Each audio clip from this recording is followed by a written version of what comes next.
Hey. Welcome back. Hey, Fur. How's it going? Hello, glad to be here. How's everyone? It's like I'm we doing don't talk. well. It's Friday. I'm excited because my daughter comes home from college for Thanksgiving break. Oh, So how I'm nice. excited about that. Yeah, my Yeah. mom And was texting me about Thanksgiving and what my plans are. If the needy mother that I have is like, you better be coming home to see your mom, and I'm like, I will. Don't worry. I'm also excited about all the exciting things we've got cooking. So yeah, Absolutely. it's great. And yeah, let's not forget I have my charge. Oh, I see nice. Gus in the chat. Gus, thank you. This mug is amazing. So, shall we get started? Yeah, let me start sharing my screen and all that. And I want Fur to be here for the initial part Mhm. because we've got some great news to report. So let me get going here and share. All right, there we go. Yeah, we can get things going. Welcome, everyone, to yet another Vitruveo download. It is season 1, episode 10. Today is November 17th, 2023. I'm so excited to be here and report on all the going ons in Vitruveo world in the past week. And I have for our Creator Council lead here because we want to lead off with some big news. So, but before that, let me just highlight what we're going to talk about today. So we've got the usual agenda items. We've got council and financial updates. We've got an update on the voting, which is slightly delayed, but you'll hear about that today. We've got mainnet RC1 activities. We've got sneaker updates. We've got development and projects updates. We've got fundraising updates. We've got more booster updates. And also going to share some sales targets and milestones. But, but before all of that, let's talk about the big news that happened yesterday. And that is we started artist onboarding. Fur, congratulations on that. That is quite a milestone. How are you feeling about it? And tell us more about it. Well, first of all, I'm super excited. This is the time that, like for me, is where everything really kicks off on my side, going from planning on the back end to actually making things happening.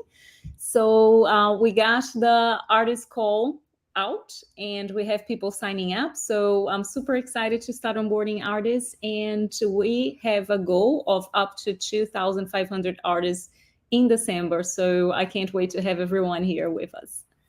Yeah, I really enjoyed doing all the planning with you, Fur, but let me tell you, I typically have boundless energy, but working on this deck here was very, very exhausting. I'm gonna kind of bring it up here so people can see. You can also follow these links later when you download it and look at it. But you can. I'll go ahead and pull up this here. But we created a very comprehensive view of what Vitruvio is all about and exactly how it works for artists. You know what? I just realized every time I'm on StreamYard, everything is really, really slow when I load. But there we go. All right. So we have a very comprehensive deck for creators. So please share it with any artists you know. We want them to be onboarding. We explained what the benefits are, but more than anything else, I think what we got to things like revenue and security, and those are a big deal.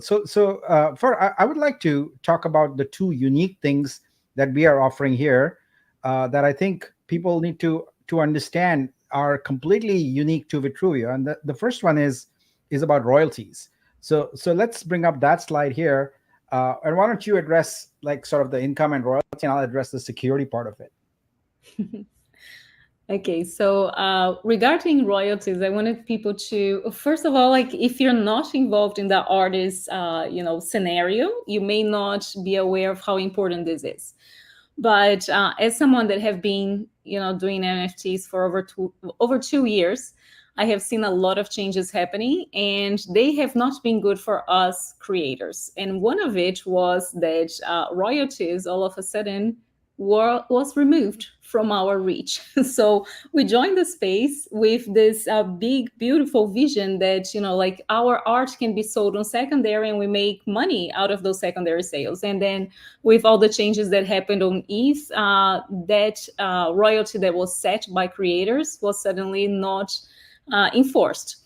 So something that I think is absolutely amazing that we're doing here is that creators are able to set the royalties in many different ways, not only for secondary sales, but also for license of other models. So let's say I have a piece of work that someone wants to represent and sell for me in another place, and they're going to be able to put a markup, and I'm going to have royalties, not only from my original amount that I wanted to receive, but also if the markup is way more than someone would expect, like let's say like 500%, or someone decides that my art's worth a lot, I still get a percentage on that sale. So it gives us a lot of freedom to be able to actually incentivize and be happy that someone represents us and make money out of us, because we'll be making money on that scenario as well.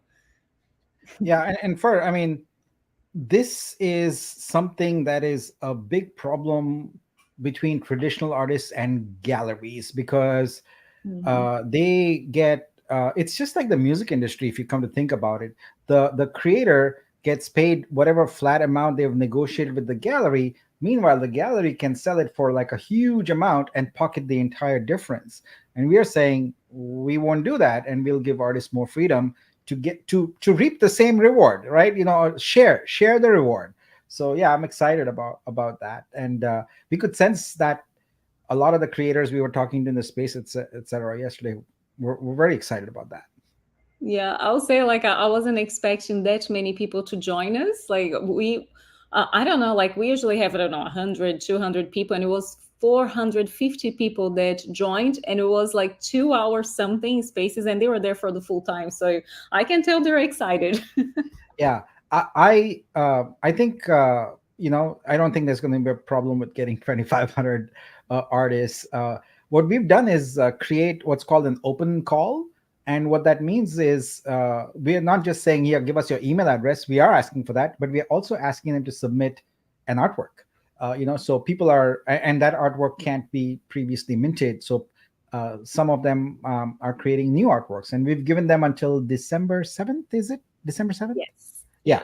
Yes. So we have some time, and whatever our number we have over 2,500, we'll still get them onboarded, but just a little later. All right. So the second part that is just new, unique, and very different about Vitruveo is how we protect artists. And so one of the big challenges that you will see in the NFT art ecosystem is people getting hacked. Our artists are not as security conscious as maybe developers or business users who have been trained, right, on what to do and what not to do, what to click, and they do click on links, and they do get hacked. And so the big problem here is that, let's say that I'm an artist and I've established a collection on OpenSea or Foundation or whatever, and it's got my wallet, it's got my contract, it's got all my artworks.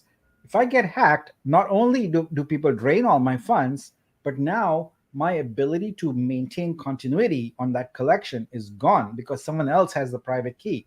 So it effectively puts artists in an almost no-win situation at that point. They have to start over, and that is not easy because you lose all your prior sales. What else do you lose? Like when you have to start over, for what are the things you lose? Oh my God, I think the biggest part is the your like legacy, really, because you have all that artwork that is originally yours, but suddenly you don't have access to it anymore. The collectors, like if they can't move it on secondary because it's it's not going to point out to the original artist, and it's so many problems related to the provenance, because the provenance is broken basically. Yeah. So you can't remint the artwork because it's going to be a double mint. There's like so many implications. It's a huge problem. Yeah, so we came up with a great solution, and that is unique to us. And I don't think a lot of other people can even implement it, but because we are a protocol, we can do this, where we have the creator identity, which is KYC'd. And what we do is when they create their ID, we auto generate a smart contract for them, and every artwork that they ever have sold, etc., will be minted directly to that smart contract. And what we do is in that smart contract, we have this concept of trustees, the creator being the first trustee. What they can also do is add multiple accounts of themselves, of friends, whatever they want. So this is, if you will, a multi-sig, but specific to sort of NFTs. So what happens is if they get hacked, all they need to do is take two of those trustee accounts, because it's a multi-sig, you need multiple people to sign, and remove the hacked trustee out of there, remove the hacked trustee from the creator ID, and replace it with a new one. And it's business as usual. They will lose nothing. The only thing that the hacker could get is whatever funds they might have in their wallet that we can't do anything about because that's the protocol. But as far as Vitruveo goes and protecting their legacy, protecting their artworks, etc., they are 100% protected because the hacker can't do any action without having multiple trustees sign off on it. So we're going to do that out of the box, and I'm really excited about that because it addresses one of the big pain points in the industry. So so far, I see a question here that we might take on right away because it's relevant. So it's from Kelly. Nick, what does it take to onboard the artists? Like bringing their art NFTs on art chain, KYC them, unique metadata for authenticity. Just asking about a bit of the process. Curious. So I'll say that the long answer is follow this link, vitru.xyz/genesis-artist. And that link is in the deck we have here, but I'm going to let Fer give you sort of the highlights of it. Okay, so if an artist is not yet on the blockchain, has no experience with, a wallet or anything crypto related, the process is of course much more complicated. But we will be ready for them, not on this first call, because for the beta testing group, which is the Genesis group, we want them to be ready for crypto because we need to have them their wallets for this starting part. But basically, a creator has to digitalize their artwork somehow, either if they create it digitally or if they photograph, or, it has to be a digital file. And then they come to us with that file. They go through the KYC process. So, they're verified with the level that they're comfortable on verifying, and upload their artwork, fill out the metadata, and boom, they're ready. So that's super simple, actually. Yeah, and we are going to create standing workshops. So they'll be at regular fixed times of the day to consider different time zones. So what we would do is just have an open sign up. These would be like a webinar format, where people can just sign up, learn about it, or they can watch videos on their own time if they want to. But we'd prefer that people attend a workshop so they can get their questions answered. And that would be sort of a good way to get on board. We are also thinking about batch onboarding. So if a gallery comes to us and they have 100 artists, how do we do that? Well, we would create a custom kind of experience for them and do that kind of stuff. But our goal is to create a really good user experience. And so it's going to take a little bit of time. We're going to take it slow. In fact, these 2,500 artists, what we want to do is onboard them in batches. So with each batch, measure what went well, what didn't work, tweak, improve, get the next batch on and next batch. And then we're not talking about weeks and weeks to do this. We're talking days. Just iterate very quickly and make sure that they have a killer, really good experience, So, yeah.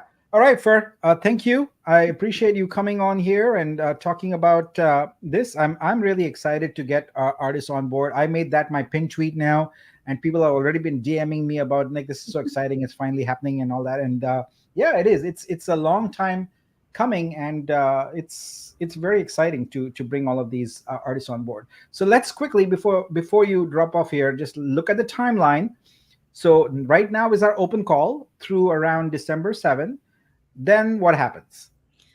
Then I'll reach out to everyone. We're collecting emails so I can send the full, instructions on how to get onboarded.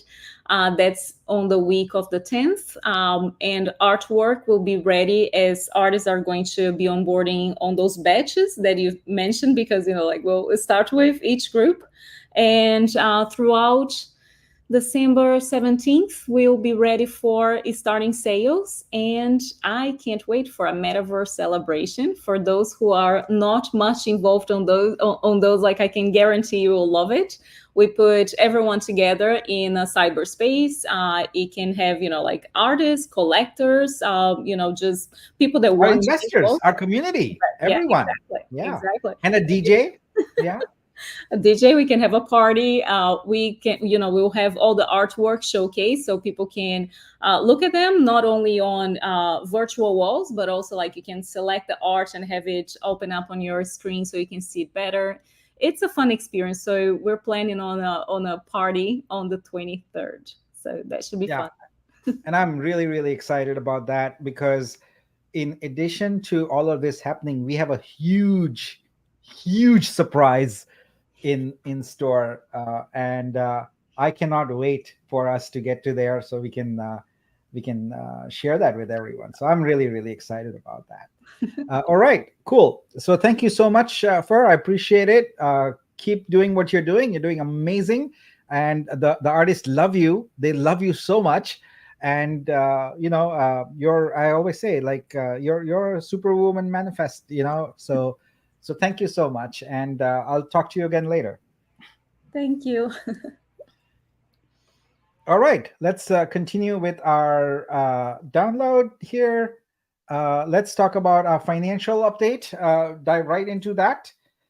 So, as I had committed, we are not doing any multi-sig transactions until we've completed the vote. The vote's been a bit delayed, mostly on my account. I'm supposed to finish that app up, but I was so till the last moment working on the artist onboarding because we had that fixed time commitment on that, and we could not not do that because had already announced the space, etc. So a bit behind on that. So far there's not been any spending, but there is projected expenses. We are kind of behind on it right now, but we'll catch up. But the main thing is we've got the council and team lead salaries. Everyone's agreed more or less to a voluntary sort of reduction on it to keep our costs down. We have our contractor dues. Those we don't have much room for negotiation on. Those are agreed upon external payments. So we owe them. They do their work. We pay them. We also are working on the marketing campaigns around the booster sales. So we've now have a PR firm we've retained, and they are already kicking ass for us. So I'm excited about that. So we also have cloud and infrastructure expenses. And notice how I struck out infrastructure there. Why? Well, I have some really good news. So we, through an investor referral, went through the whole process, and we are accepted into the Amazon Activate program. And we already received $10,000 in Amazon credits for all our infrastructure. And later next week, we'll receive an additional 90,000. So what that means is that potentially for at least half the year, if not more, we won't be paying Amazon for running our main nodes, mainnet nodes, testnet nodes, devnet nodes, etc. So this is a really good way for us to save money. And also, in addition, we have been invited, and I have a meeting scheduled into a special new AI and data channel they have. And I don't know what additional benefits there might be there, but it's really, really exciting because, we get to save money. So this is good. All right, moving right along, I want to talk a little bit about the Senate seats voting. So I now have a firm date and time for you. I apologize that it was a bit delayed, but we will start the voting November 18th. That is tomorrow at 3 p.m. Eastern. That's noon Pacific. And then we're going to keep the voting going for 48 hours. And after that, we will have our two elected Senate reps. So just to remind everyone, the nominees must be holders. So we're going to make sure of that. Their account cannot be linked to past policy violations because this is a leadership role, and we expect leaders to not have been subject to violations of policy. Everyone who's a holder can vote. Each person will have 2 votes. You must vote for 2 different nominees. If you choose, you can just vote for one and not use the other one, but you have 2 votes. The top 2 nominees will get the community seats on the Senate for 90 days, and their first order of business is going to be to get those pending expense liabilities taken care of. So that's what's in store here for the weekend. Next up, let's talk about mainnet RC1 activities. Now, I am looking forward to the day here coming very soon where I can change that to mainnet RC2. So let's go. So as you recollect, we have 3 phases: ready, set, and go. We are here. I have updated this slide. So one of the challenges we've had is, for some reason, some of the booster purchases don't show up in our database. So we suspect that some folks might be purchasing directly from the contract. And as a result, we aren't able to deliver and drop their NFTs in there. We suspect that's one scenario. There's another scenario too. So the team's actually been focused on that because there's a few people who are not receiving their booster NFT. And we consider that a top priority. And so we've kind of pushed back everything else to work on that. I have been told that the resolution on that is expected by end of day tomorrow. So waiting on that. But based upon that, we pushed our Poet launch back from yesterday, day before, to the 20th. And the Swapper Dapp also will be available then. So we are essentially putting all these Dapps together right now and deploying them. Now, on November 15th, we also announced the BTC wallet holders list, as we were supposed to. But we found that there is a challenge there. And I'm going to ask Zach to come up here and tell us a little bit more about it. Zach, if you're here, let's talk about BTC for a bit. Of course I'm here. But yeah, so yeah, we have a couple of strategies involved. I mean, I learned, and shout out to Odinato for letting me know about the whole gang that donated BTC through the Binance network. Had no idea that was even an issue. I know that looking at these lists that you guys donated or sacrificed this back like 363 days ago, which was before my time. So, but we came up with a pretty cool little thing that that we'll be using in Discord, and I'm going to walk you through the Bitcoin aspect of it. So if you sacrifice via the Bitcoin network, I'm going to do a walkthrough, but don't think I forgot about you BSC people, because right now we're QAing, and this is kind of exciting news internally. We're going to have our own access token gating. So that'll be good for our network, but then it'll be how you can validate that you own said wallet. So let me bring up my screen here. Okay. And so how do we want to view this, Nick? Let's see. Let's do it like, oh, how do we? Hi. Yeah. Didn't mean to do that. Okay. Well, let's see. Can you guys see it? Can you see it okay? Yeah, you can. I can probably hide. Okay, hide yourself. All right. So this channel is currently, you can't see it. I will be unloading it soon after this download. It'll be under like the support ticket area. And so the first things I want to just walk you through what you'll need to do. So you'll need 3 things. You'll need what your Bitcoin wallet address is, your email, and then the Vitruveo wallet that you want your tokens to go to. And so have those. And if you want to double check the BTC network sacrifices are here, and the BSC people, you are here. So just like the weekend review bot, you just would hit begin, right? And so the first thing it's going to ask you is your wallet. And I'm just going to say, Zach, sorry to interrupt, but yeah, can you make the screen larger and yourself a little smaller? Yeah, for sure I can. Yeah. Of course. Let me do that. I don't want to make me larger. How do we do this? I don't know how to do that, Nick. So you need to share your screen again. It's not in. Oh, shoot! It is shared. I'm just trying to find the right view. Okay, all right. So I think it's because you are the owner. So, all right. Is that better? So I'm just going to put in some test data, right? So this, we'll be collecting this into our database. And so it's your BTC wallet right here. It'll be your email address, and then it'll also be your Vitruveo wallet. You'll hit submit. And then a brand new private thread will open up. You can click it here, you can click it here. And then it'll say, did you do it from BTC, hot or cold, or the BSC network? And so we're going to be doing the BTC one. So it's going to step you through the process, and I'm just going to explain it to you. So there's an application called Electrum, which it's the BIP 720 update, which allows people who own a Bitcoin to validate that they are said wallet holder. And so this is the step-by-step. There's a YouTube video of a guy doing it with a ledger that's super useful and would apply completely to a hot wallet too. So if you prefer to just watch that and then do it, that's cool. So you would click the link to download it. And then the next step is me walking you through it.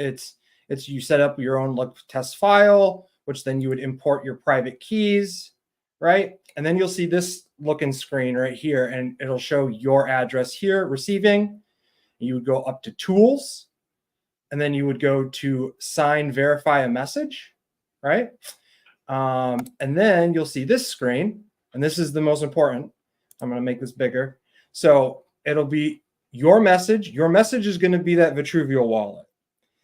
And then your address will be your address, and then you'll hit sign, and then this little encrypted message will come up, and you need to copy that, right? You need to copy that because those three elements are how we validate that you own that wallet.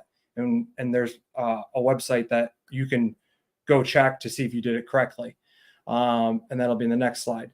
So, or the next thing. So Vitruveo wallet, your BTC wallet, and then if you did multiple transactions, doesn't matter. You just got to do it once per wallet. And then you hit the sign, it encrypts the thing, copy that, right? And then you would hit next. And then this is where you paste your BTC signature. So again, I'll just say test. And boom, it's done. And this website here, Verified Bitcoin Message, is where you can go and make sure that you did it correctly. Again, it can be a little complicated, and you did see in prior screens that there is a help button. And if you need help through this process, this will alert the ambassador media guy or ambassador moderator guys to join your thread and coach you through it. So for the BTC people, this is how we're going to validate it. For the BSC people, once we get the tech ready for the token gating, it'll be as simple as clicking and signing your wallet and then indicating if it's a different wallet that you want to send these funds to, or if it's the same one as that one. So it's pretty simple. And then, yeah, it'll be done and we'll finally get to put this away. Sorry we took so long, but you know, Bitcoin is a little hard to, you can't really connect to it like you can NFT token gating collab land stuff. So thank you for, shout out Odinato for actually giving me a lot of context to how this whole process happened. So that is one of the reasons why this was delayed, is because I had to go redo some of the process and flow in order to get everybody. So yeah, that's about it, Nick, I think. So I can remove this. So yeah, that's that. And if anyone has questions, you can talk to me in questions. You can open one of your tickets and request help, and someone will help walk you through it. But yeah, I think we made it as simple as we could, and at the best. And it's not screenshots. We're not. It's actually confirmed on the blockchain that things will be verified. So that's great. Look, folks. I mean, whenever you have things with multi protocols, etc., there's inevitably a few problems that are going to occur. And we are committed to fixing them. It might take a little longer. I appreciate your patience. Even in the NFT scenario, we didn't expect that people would go directly to the contract and buy boosters, thus bypassing the database and our ability to actually deliver an NFT to you. So we've got that issue. We are working on resolving it. We'll go through the contract and identify the ones that work that way and manually add them to the database so we can get their NFTs to them. So, yeah. Kelly put this up real quick. Kelly's been killing it with the questions today. We're going to really have to watch the Discord scammers for this one. So I would say no, the way we're doing it, we will not have, this is 100% a foolproof way. And, with the Bitcoin way, you have to actually use your private keys in order to be able to verify that message. So that is not an issue. And then also with the BSC, you'll be actually signing that exact wallet. So we won't have impersonators. And that was our biggest thing, is like this, we share this list with the community. Someone's just going to open a ticket and say, hey, this is my wallet, send it here. And we don't want that. So we actually did it the right way. And shout out Nick also for finding the Electrum wallet. And it was, we got it done. We got it done. So. Yeah. The thing is, when what we do is require people to sign a message with the Vitruveo wallet. And when you sign a message with any crypto, you can use the public key to decrypt it and identify what the account was that signed it. And so if a scammer submits something, we can immediately see that their address is not in the list. So it's pretty straightforward. Yep. All right. Thank you, Zach. Let's continue with the download. I'll chat with you later. Yep. All right. Let's move on to our Genesis sneaker update. We've been in talks with Diverge, a few meetings with them, and let's give you an update on that. So the winners list has been finalized, etc. That hasn't changed. There's been daily giveaways, and I believe Zach is keeping that updated in the same spreadsheet here. So if it isn't updated, it will be shortly, and you will find if you're eligible for that. But reviewing here the timeline, so where we are right now is we've got the artists onboarded.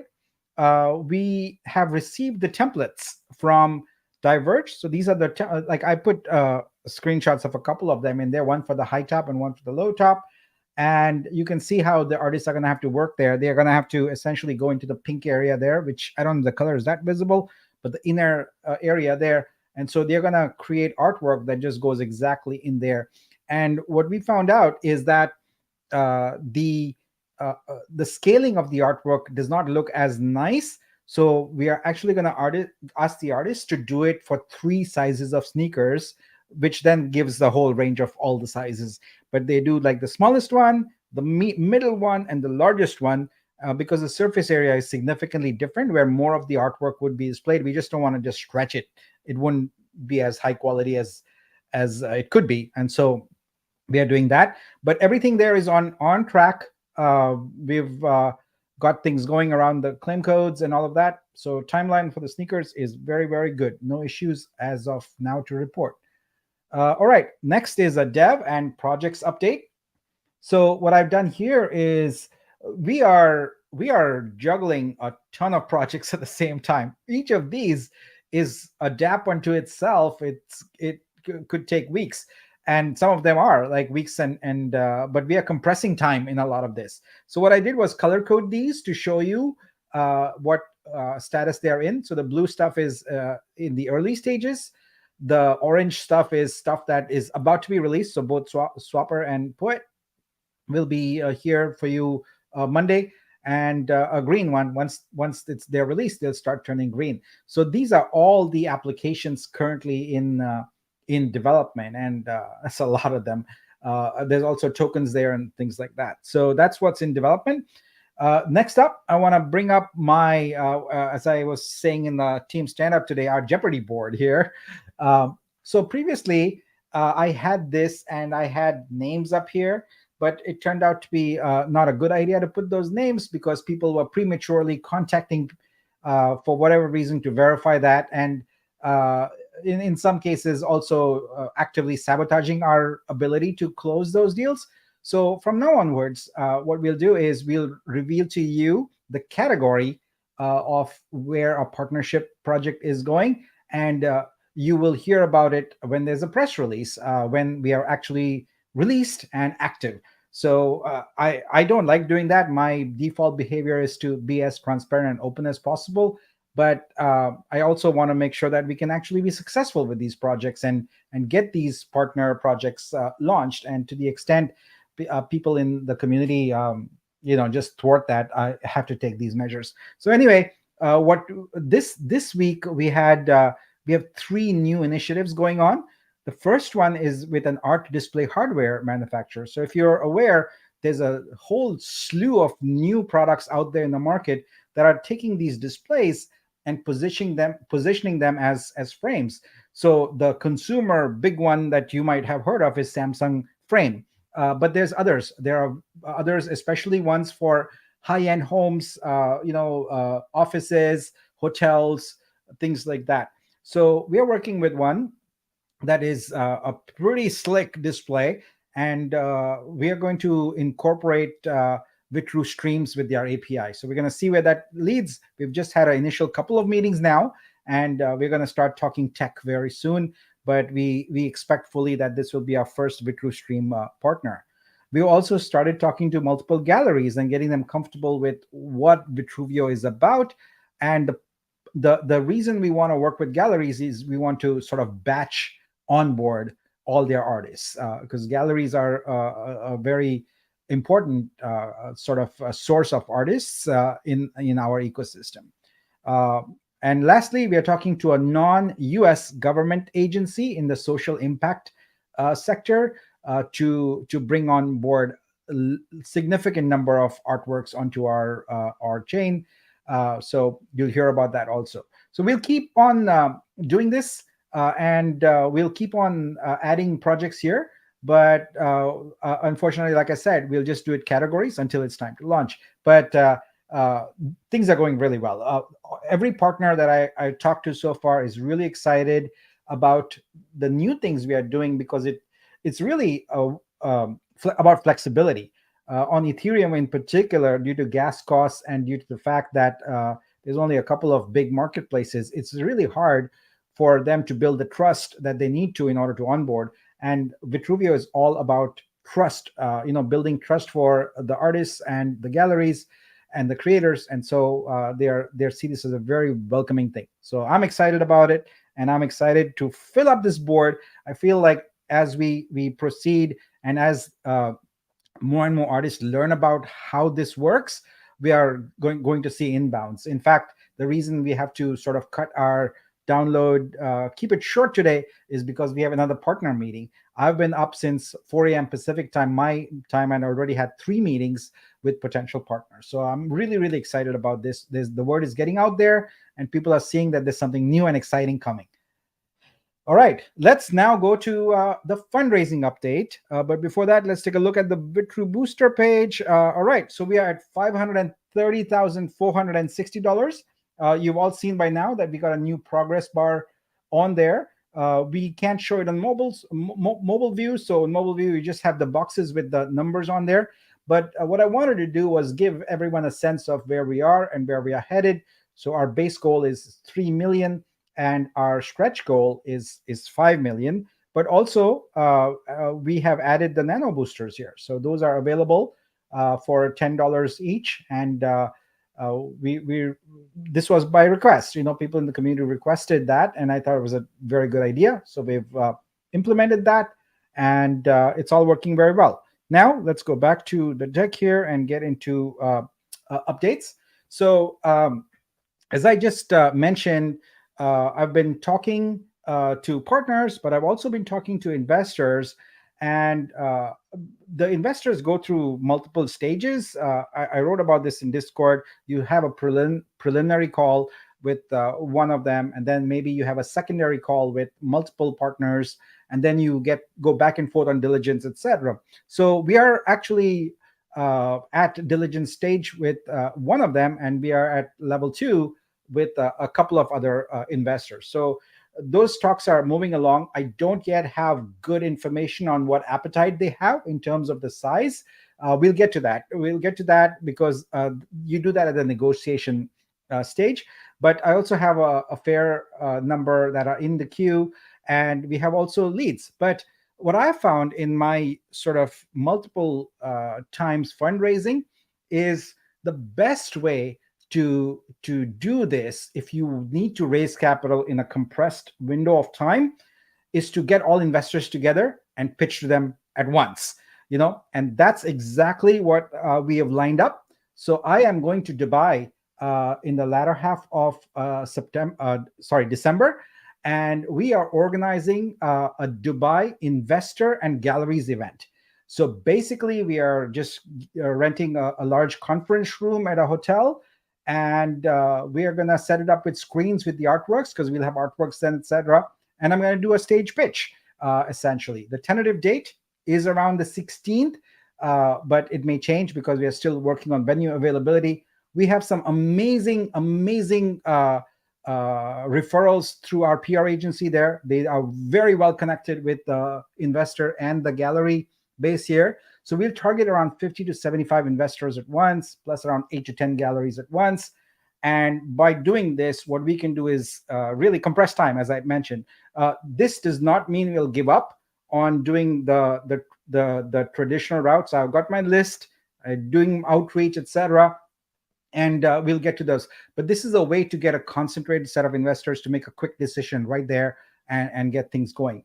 In addition, the Amazon Activate thing I talked about earlier, they have a startups page that only Amazon Activate companies are featured on. So we will be listed there also, and investors regularly look at that for new startups, etc. So we are this is coming together. I just want everyone to know that traditional fundraising is a time-consuming activity. It is not a turn a light switch on and boom, you've got it. But all the rails are in place, and I've always told you, the way to get capital fast is to demonstrate traction.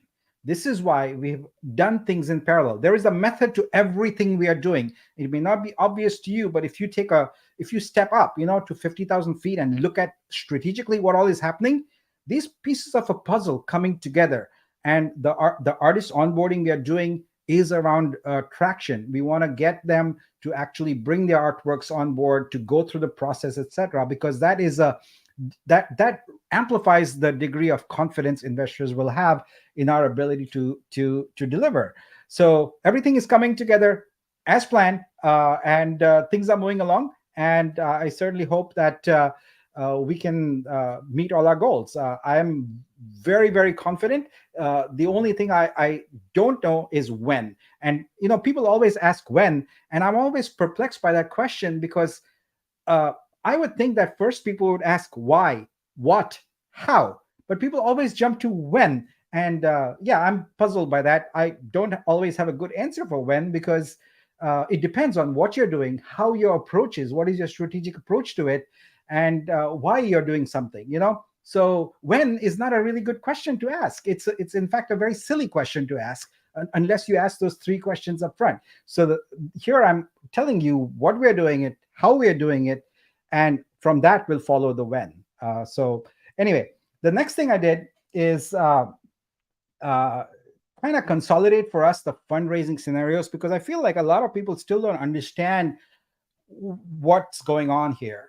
And I wanted to put it on one slide to help you understand this. So look, we can aspire to immediately list on an exchange. We can go do that today, right? What's going to happen? Well, we have no operating capital then, and people will see that, and they will immediately basically rank this pretty low. And what will happen to the price? It'll drop like a stone, right? In order to have a successful company, you need to have a business plan, you need to be executing on it, and you need traction. When you do that, investors look at the cryptocurrency and say, okay, there is something behind this, and they increase in value. So if we want the coin to increase in value, we have to have something meaningful around it. We can't just list and be done with it. Anyone who tells you that has no experience building a business. I can guarantee that.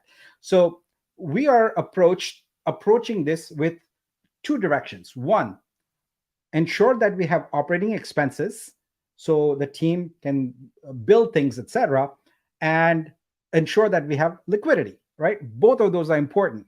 And there's people in the Discord who all the time tell us, oh, why are we paying people? Well, if you don't pay people, the value of your investment is guaranteed to be zero, right? We need to do. You saw the things we are doing with with the artists. You saw the event we are putting together in Dubai, etc. There's development. There's so many apps being developed. If you were to go and price that, that would be a significant amount of capital. We are doing this in the lowest way, most efficient way possible. But anyway, so what we've determined is that in order for us to do all this development, they've got Vitru Studio, Vitru Stream, it isn't easy to create software that interacts with third-party hardware with an API and performs flawlessly at the consumer level. How many times have you gone and looked at a consumer app and tried it with your remote on your TV and it doesn't work? Well, it's because someone botched it. Someone didn't test it right. Someone didn't focus on quality, etc. So we are not going to be that. When we provide a solution like that, we want it to be kick-ass. So that requires time and money.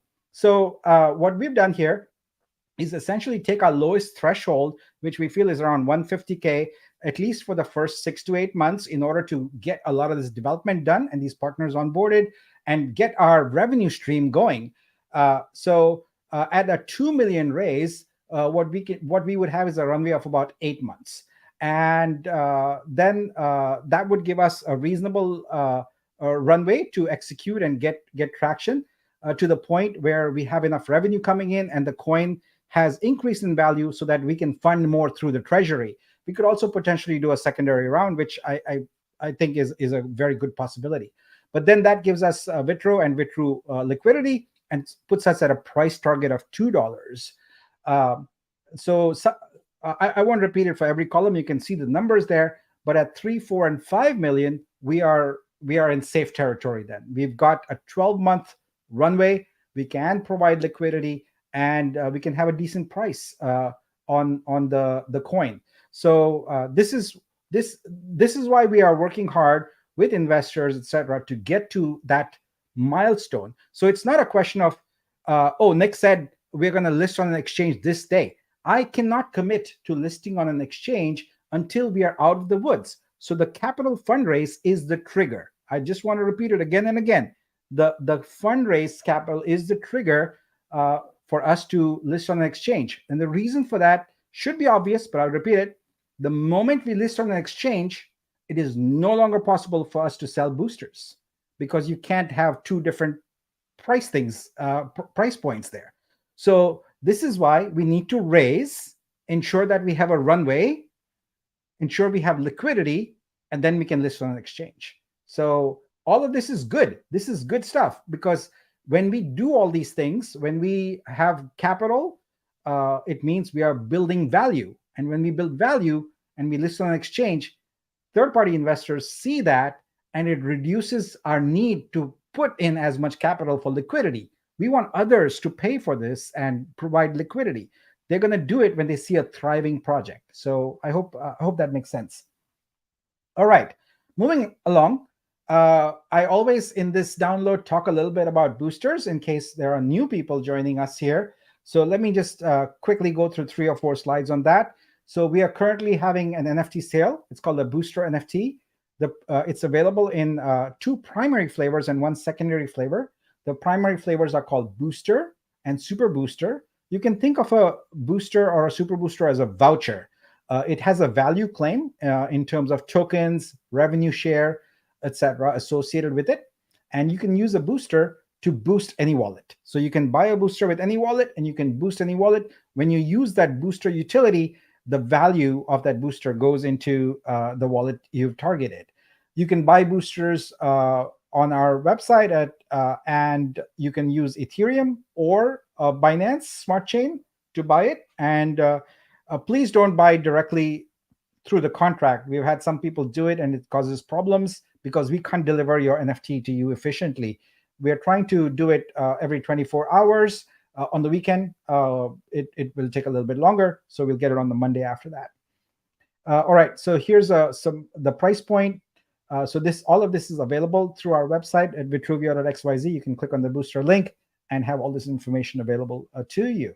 Now, what I'd like to do is talk a little bit about the incentives that we have going. So some of these are incentives you're all familiar with, but I want to talk about how we are modifying them slightly, improving them for your benefit. So Perks pool is essentially more tokens that are available, rebase tokens for booster holders. There's an early bird special that's still underway. So the first 1,000 booster buyers, and let's see, we are at 230 out of 1,000 right now. So the first 1,000 of buyers who buy 7 in one transaction are part of a separate rev share pool of 5%. So that's a really, really good offer there. We have Genesis sneakers that folks get. So that's been determined now, and we have 500 pairs of sneakers that are going out to folks. Congrats on that, and thank you for being first in order to get your boosters, because we are excited to get these sneakers to you. We also have a referral program, and so through the referral program, there's 5% tokens delivered to both referrer and referee. We also have a bonus goal where, as we hit our milestones, we get bonus tokens. So as you saw earlier, sort of 3 million is at a lower threshold that we want to achieve. So that effectively guarantees everyone that they're going to get 10% bonus tokens.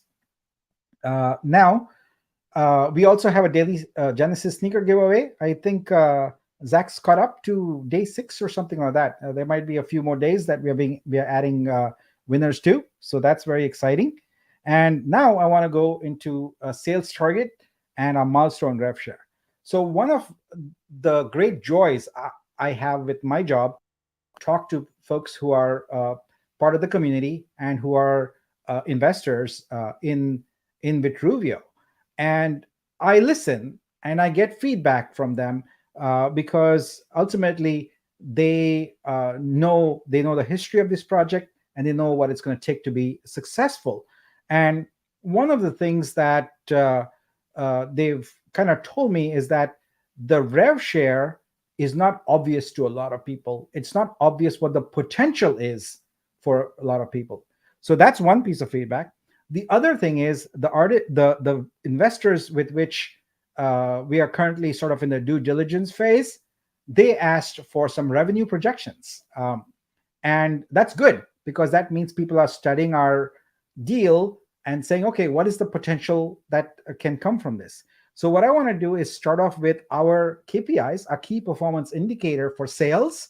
And then I want to take you through the rev share model in a little more detail. So let's do that. So here is a spreadsheet. It's a very detailed one. Let me zoom in here and get you to the important part. So you can look at all this in more detail later, but I want to highlight the first 2 sections here. What we've done is we have projected out a sales goal for the first 2 years by quarter. So 2024 and 2025. Now, when you do projections, you can do top down or bottom up. So top down is basically just saying, oh, we'll have this % of market share and then go from there. All that really proves is that you know how to use a spreadsheet. It's not a good way to be realistic. So we've done bottom up modeling here. So in bottom up, what you do is say that, okay, what do we want to achieve? What's our goal? And how do we get there? So what we've started off is a modest $1 million in the first quarter of 2024. To give you context, in 5 years, OpenSea reached almost $1.6 billion in sales. That's one marketplace on one blockchain. We are targeting, keep in mind, we are a blockchain. We are targeting visual artists. We are targeting musicians. We are targeting movies, etc. But we'll start with artists, right? So what we've done is essentially say that through 2024, we are going to do a quarterly 5x sort of revenue. So each quarter we go 5x. And when you talk about operating capital and all that, this is the result of it. You spend money on marketing, you spend money on product development, you spend money on sales, and you start getting all these kinds of results. So what we target is $1 million in Q1, 5 million in Q2, 25 million in Q3, and 125 million in Q4.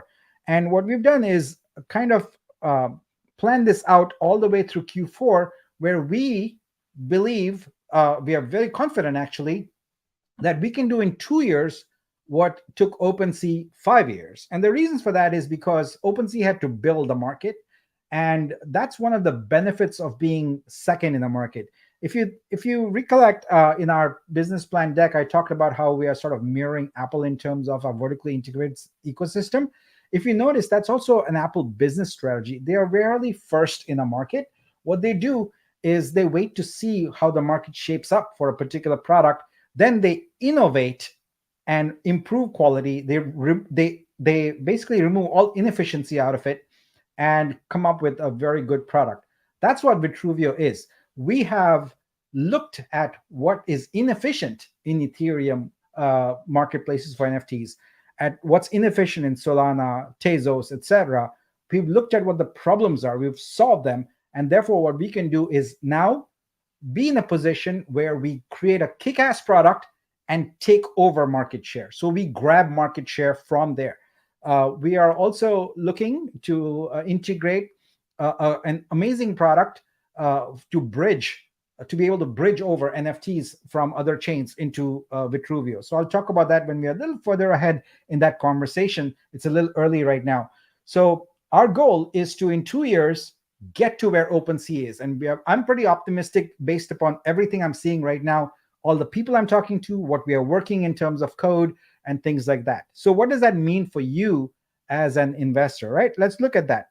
So the first thing is, we can't just throw a big number like that and assume that we'll make it. What we have to do is we have to bring some reality into the mix. So we analyzed OpenSea data and other marketplace data also, and we did a breakdown here, a distribution on the left column here of the price point. Now, there's going to be variance. There's going to be things that are lower, and there's things that are be much higher, but those are outliers. But in general, we look at the distribution of how the priced artworks are, and we take our goal of $1 million, and then we break that up. Okay, how many $100 artworks are how much revenue is going to come from those versus like the higher end, the 2,000 ones. As you can see, the sweet spot here is the $250 artwork, which gives us almost, well, not almost, exactly 40% of the revenue, right? So then what we do, we go down to the next level here, and we divide up the artists into categories. So there's emerging, which are brand new. They are coming from Web 2, rising. They are in Web 3 a little bit, iconic. They are recognized. They've done an epic and legendary. So now that we know these price points, we know also how many artists we need to target. So you can see here that in Q1 2024, we need to have 4,580 artists with this distribution. So as I said, there is a method to all of this. There's a strategic big plan in place, that there's a lot of detail that, even though I share so much detail with you in these downloads, there is layers and layers and layers of detail that you're missing. And I try and communicate that as much as I can. But we know exactly how many creators we need on board. We know exactly what level of experience we need those creators to be to come on board. And then what we also know is how many units that we need them to be producing, etc. So this is how we can drive our revenue goals. We start with the creators and say, okay, you're an emerging creator. We are looking at you. We expect that you will do about 4 artworks per quarter. So based upon that, here's the cadence you need to be creating at. Here's when you would list, etc. We also have taken our channels for marketing, and we have divided up exactly what percentage of our sales will be attributable to each channel. So Vitru Store is going to account for 40%. Third-party marketplaces will account for 25%. Retail and consumer partnerships like Diverge and others that we are already kind of looking at will account for 15%. And our Vitru Hub, our streaming, our in real life venues will account for 20%. So those are the walk-ins, etc.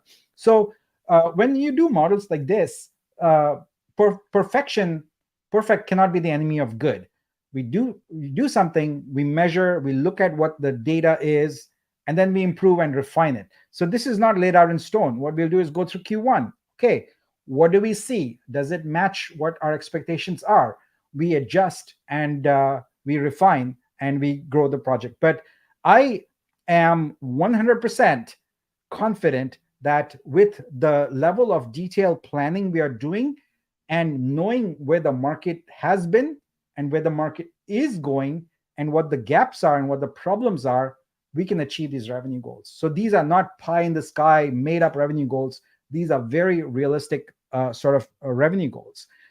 With any kind of startup, when you are entering a new market, typically with startups, you don't want to enter a market where the market size is so small that if you end up getting 5-10% of the market, you still have anemic sort of revenue growth. You want to go for what's called the hockey stick curve, where the initial year or so, probably 18 months, is a little slow because you're building things, you're understanding your market, you're finding what is called product market fit.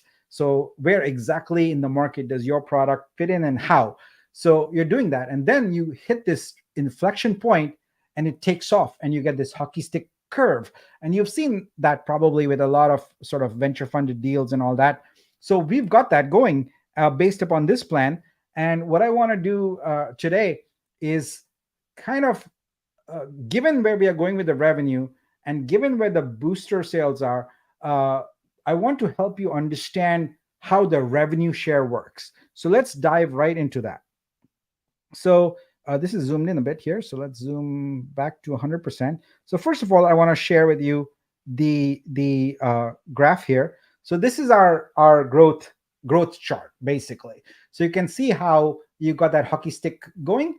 So you go from Q1, and by approximately the end of the year is when we hit our inflection. So that means it takes us a year to get all of these things going and get to product market fit, and then we can scale up very, very rapidly. Now what I want to do is tell you about the rev share part of it, and then go back to the spreadsheet, and we'll do some more analysis. So right now, this is the revenue share that is present in our current plan. So 2% of all all sales, they go into the treasury. And from there, a rev share contract automatically splits them up 4 ways. So the DAO gets 30%, boosters get 30% pro rata, validators get 35% pro rata, and early birds get 5%. Now, let's look at a new change I'm proposing in this based on the feedback I got from investors. And it's a change that makes things better.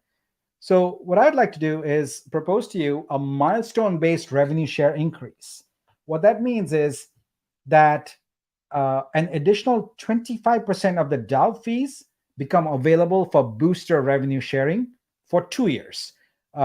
So the reason we can do that is because A, we'll have capital for operating expenses, so the DAO does not need to make a lot of revenue, and B, we have enough runway where we can orchestrate another sort of larger raise, a Series A or Series B, depending on what we decide to target it as.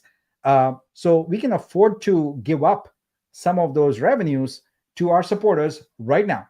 So what I'm saying is we would vary the amount based on achieving fundraising targets. So just like our blockchain is based upon achieving a rebase, if we hit the goal, I'm tying the additional rev share to also having the booster rev in place.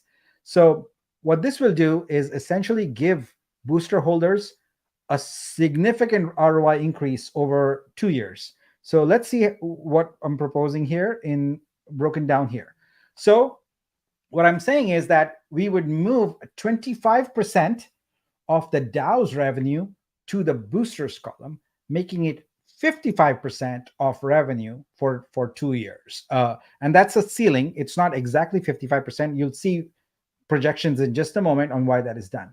So before, if you go here and look, in my example, a $1,000 asset license would result in the boosters getting $6 in revenue.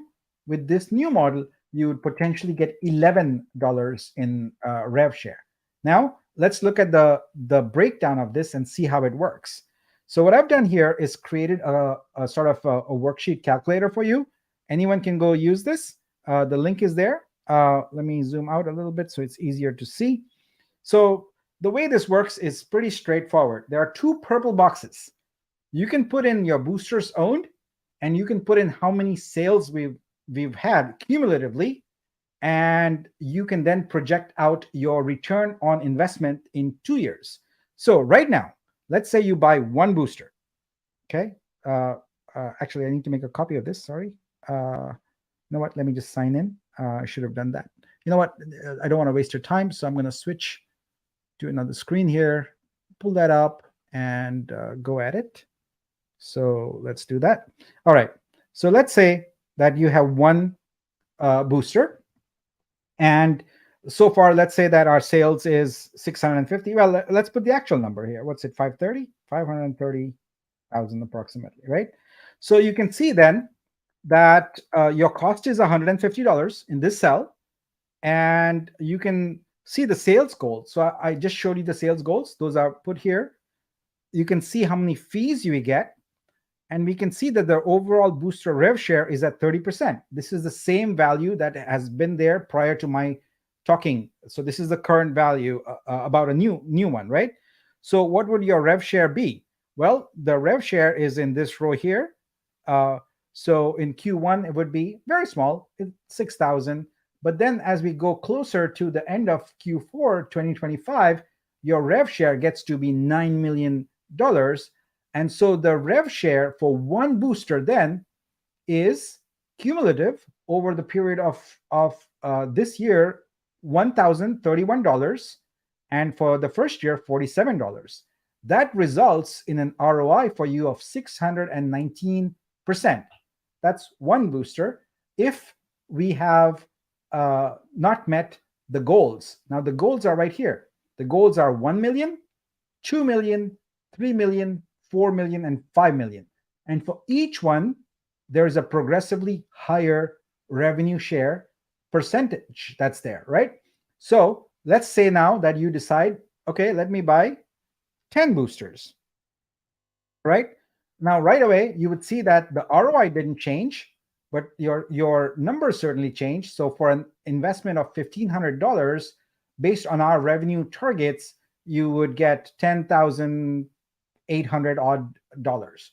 Now, let's change our target. Let's say that we hit $1 million in fundraising, right? So if you do that,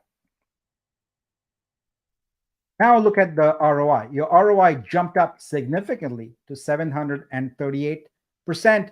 Your annual income for the first year and the second year also jumped up significantly. So for an investment of $1,500 now you've got almost $12,600 by end of year 2.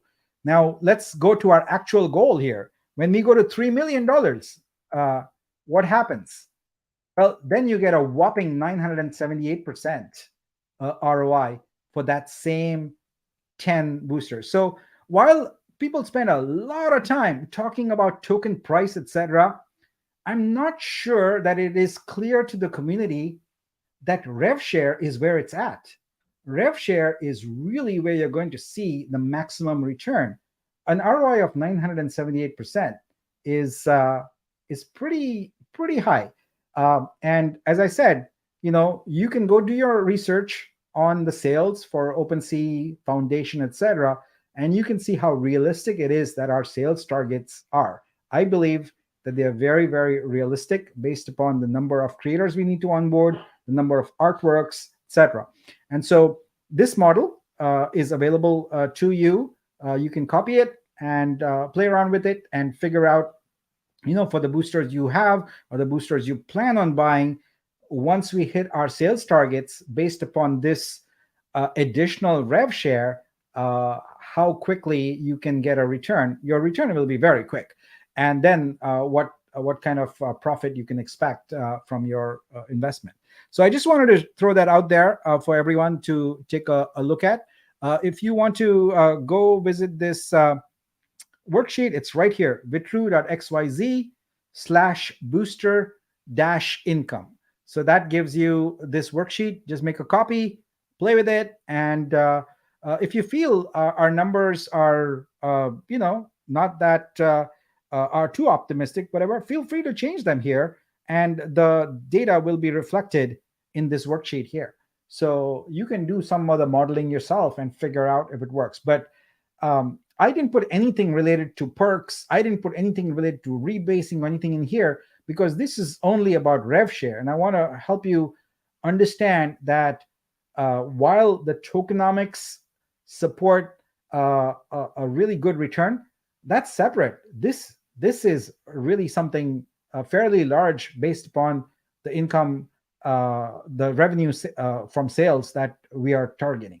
So please take a look at that, and happy to have you kind of absorb this and then take more questions about this in Discord after people have had a chance to play with it.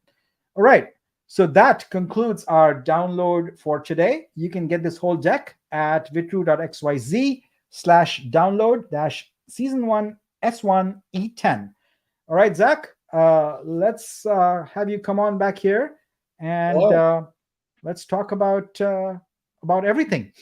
Yeah. I mean, we don't have a lot of questions today, actually. So it means we're doing our job. That people are. I mean, and shout out to like the community members, especially the ones in the chat.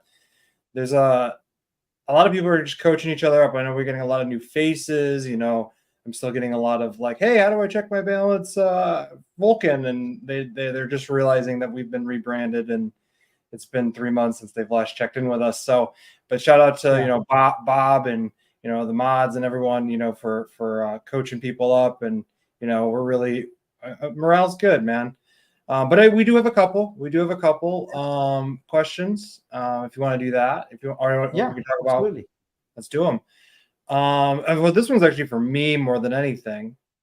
But Samson was asking about the BTC sacrifice. I don't know if you joined late and if you did, there is I go over it. If you do it from the Bitcoin network, I walked you through it. That channel is now open. It's above support tickets. There'll be a minor update announcement coming out on it. But yeah, it should be pretty self-explanatory in how to do it. But if you need help verifying your wallet, we have people there to help you. So, but that one, and then let's see, Bob, he asked, can you explain a little bit about the booster sale referral link and how the referrers know if they are successful? We covered that before, and Nick, you want to go ahead? Yeah, it actually tells them at the point of purchase. It tells them that the referral worked or not. And also in the sneaker worksheet here, we have a referral address column, and we'll update this. You know what? We need to provide the community with a better referral link. So thank you, Bob. We'll do that. But right now, the sneaker one has this referral address column. But I think we need to provide a separate one also. So I'll just take that as a to-do to make sure that everyone has that. So and what is that? It's sneaker. Is it Genesis sneaker dash sneakers? Yeah, Vitru.x. Let me just try it out and make sure I get it right. Yeah, Vitru. It's Genesis dash sneaker, I believe. Yeah. Okay, I'm putting it in the chat right now. Yeah, well, let me verify. No, that's not it. Maybe it's sneakers. No, it's not. All right, give me a second. I'll I think I have verify it and get it. It's in the prior download sheet, so we can find it from there and post it. Yeah. We'll make sure that gets pushed out. Actually, wait, I have it in my deck. I have it in my deck right here. Give me a second. It's right here. Sneaker dash list. Okay. Sneaker dash list. Yeah. Boom. All right, cool. Now it's in the chat. Okay. All right. And then we have is there gonna be a cutoff time to qualify for early bird status? The early bird cutoff is 1,000. So when we get to that, we are far from that. So you're okay. We are at 230 right now. So we've got a ways to go. Yep. And then someone had a question in the Discord about the what you basically turned into your trustees. So like his question said, what if, and you guys didn't really kind of go into the scenario with the multi-sig about, you looked at it more from a trust and safety factor, but also if he was talking like, if someone puts out a film, how do you split producers, videographers, so splits. Yeah, that's sort of built in. Let me go. Oh wait, I'm in the wrong place. Sorry. There's too many things going on here. Yeah. So the royalty splits are built in. So when you register an asset, you can specify what the splits are going to be right there on the royalties, etc. So think of it as just a list. You can specify this wallet, this percentage, this wallet, this percentage, and so on. And what we do is the trustees are around safety. So if someone's wallet gets compromised, you can come and edit that and change it. So let me go to that. So like a collective that works together and that puts out a collection. They can share. Exactly. Yep. So this is collabs are very common where two artists collaborate on something, or an artist and a musician collaborate on something. In the world of music, it could be sort of the songwriter and the performer and audio engineer. So there are multiple roles. So that is covered in the asset registration piece. So you can have as many as you want. Cool. Let me just double check the Discord here. Oh, to clarify, there is no hard cap on early bird sales. Example, December 1st is the next milestone. We cut booster sales, then we're ongoing to. Oh my gosh, split it up. No, so no. To clarify, that's the first 1,000 boosters, and we're going to be opening up booster sales until we get our funding. So it appears that there is actually a little bit of confusion. What's happening roughly around December 1 is we are dropping into everyone's wallet their Nexus NFT, right? Their Nexus NFT gives them their tokens allocation, their vested tokens, access to their perks, access to their rev share, etc. That is a different thing from boosters. So booster sales will keep on going until the day before we list on an exchange or we hit our goal, whichever comes first. So December 1 is really you getting access to your Vitru tokens for the first time, your Vitru coins. That's what that milestone is. And again, I always say plus minus 3 days because it's code. We want to be sure. So it'll be on or about December 1, very close to that, just as we are dealing with the situation right now. But that's the first time you actually have Vitru coins, etc. And what we'll do is probably have a Dapp or two for you to use those coins on if you want to. But I understand what people say that, well, I have my coins, but I don't have an exchange, and that's weird. Well, it's not so weird. I mean, we are going through release candidates, etc., and you're helping us test the main net. So you'll have your coins, and then January, we list on an exchange. Our goal is to get there as quickly as possible. But again, as I've explained here in copious detail, we need to have an operating runway. If we don't have an operating runway, it's completely pointless to list on an exchange. All we can do is guarantee that liquidity capital is completely wasted and goes to zero.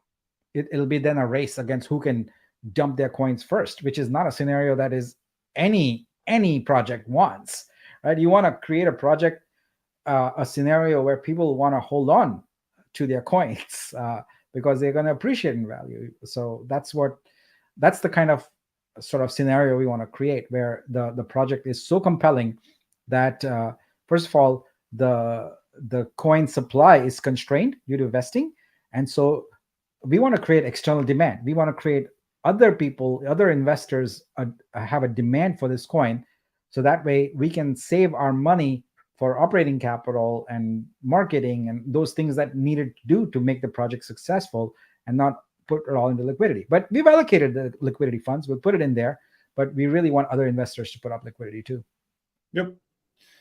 I think we're good, Nick. I think this is another great addition to the download. All right, a lot of information there, and you and I are going to see each other again in, I don't know, 30 minutes or so for our next partner meeting, which I'm excited about. But yeah, lots of good things happening.